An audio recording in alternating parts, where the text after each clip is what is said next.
সালামু আলাইকুম। ওয়ালাইকুম আসসালাম। এমন ভাবে সালাম দিছো তাই তো ডরাইছি। আরে মেম্বার সাহেব, আমি তো আপনার কাছে রওনা দিছি। কি রে, আবার কোন বিপদে উঠলি?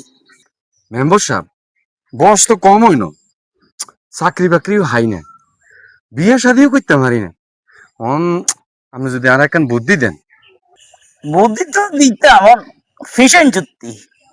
হ মেম্বার সাহেব, আনছি। ওই যে মেম্বার সাহেব, আই জানি এ বুদ্ধি নিতে হলে টিয়া লাগে, এলে টিয়া লইয়ে আইছি। আবার টেয়া নকল টকল দিস চুক্তি কোনো তো আবার না, ঠিক আছে টেয়া ঠিক আছে। তো কি বুদ্ধি দিবেন, ওই তাড়াতাড়ি দি দেন। এবার মনোযোগ দি হুন।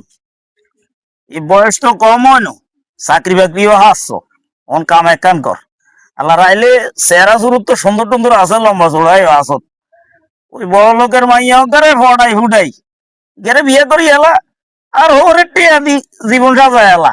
আপনি আরে যে বুদ্ধি দিছেন, আর মনে হয় জীবনও সম্ভব হইতো নেই না বুদ্ধি।